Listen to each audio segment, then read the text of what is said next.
bought the Canon R7 because you heard it was a beast of a camera. But now, you know, when it comes to the menu options, everything looks a little bit confusing and intimidating.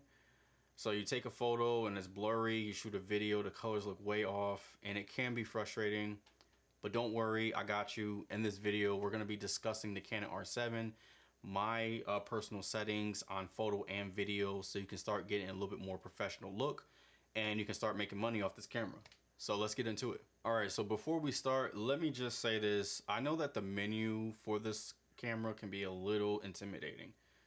Don't worry. Like I said, we're only gonna be fixing a few things for both settings for photo and video. It's only gonna be about maybe like 3 to 4 items. So we're gonna start with the photos. So go ahead, pick up your camera. You're gonna look at the top dial and make sure that when it says on, that's considered for photos. But when you go to the dial on the upper right left-hand corner, you're gonna see some you're gonna see some modes. You wanna make sure that the dial is actually turned on to AV, which is aperture priority. This is really good because with aperture priority, it actually controls the background blur and actually controls the shutter speed. So it's like the fastest way to getting better photos right away. The next thing, you wanna go ahead and switch over to the autofocus. So when you go over to the menu, you wanna make sure that you are on the AF menu. With that AF menu, you want to make sure that your autofocus operation is set to servo. One shot is really for like statues or still objects, and servo is really for real life. So when it comes to kids, pets, and just people moving, you want to make sure that you're on servo. The next thing, you want to make sure that you are on subject to detect. So you want to make sure when you get to that section that is set to people, and then you want to make sure that the eye detection is turned on. Now here's what happens when you have all that set up. As long as your camera is pointing at you or at a person, the R7 is going to lock onto their eye and it's not going to let go. So the autofocus is going to be stable. The last thing you want to do is image stabilization. With image stabilization, you want to make sure that is turned on because it's actually going to be able to stabilize your photos when it comes to, you know, shaking hand movements. And it's going to eliminate any type of blurs or any type of shakiness when it comes to the finished product. And honestly, that's it. That's all for photos. So we're gonna go ahead, transition on over to the video settings. So let's go ahead and switch over to video. When you're on the top dial for video, you wanna make sure that you're on the video camera icon. You wanna go ahead, press menu, and then you're gonna go to the shooting mode. Now, when it comes to the shooting mode, you wanna make sure that you're on movie manual exposure. And yes, you wanna do manual. The reason why you wanna do that is because auto exposure for video can be your enemy. It does a lot of changes when it comes to the brightness while you're recording, and you want to make sure that you have some consistency.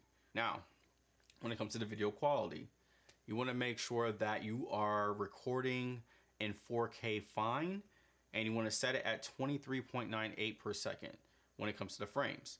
You want to do this because that kind of gives you the best looking image when it comes to using 4K out of the camera. And it uses the whole entire sensor, what gives you that crispy looking imaging.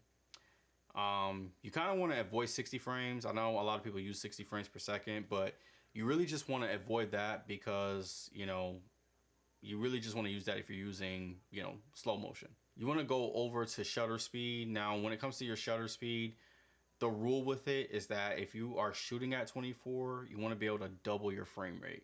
So on the camera, if you're at 24 frames, when you go to your shutter speed, lock it in at 1/50th. And you don't want to touch that, mainly because you want to make sure that everything looks natural as possible. So anytime you have a frame rate, just double it with your shutter speed. And the last thing really a lot of people talk about is C-Log. You kind of want to avoid that starting out because you don't want to spend hours when it comes to color grading. Just make sure that you're on a good picture profile. So whether it's standard or neutral, choose one of those two. I'm on a neutral profile and the colors look great already. So don't worry about log until you start to understand color grading. So let's go ahead and recap. For the photos, you want to make sure that you're on AV mode, your servo autofocus is turned on, and you want to make sure that your detection is set to people. And then when it comes to the video side, you want to make sure that you're on manual exposure.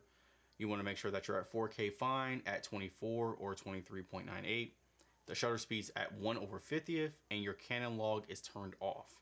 So you can actually go ahead and screenshot that just so you can kind of keep that to yourself. But that's pretty much all the settings that you need for photo and video when it comes to this camera. And now that your settings are dialed in, you officially have a pro level setup. But here's the question. When it comes to the Canon R7, do you feel like it's too much of a camera for a beginner, or do you feel like it's just right? Especially if you're hybrid. The camera's not really cheap, so in the next video, I'm really just gonna be honest about if you really actually need this power of a camera, or you should just save your money and just go with the budget cameras. So subscribe so you don't miss out on that video. I'll catch you guys on the next one.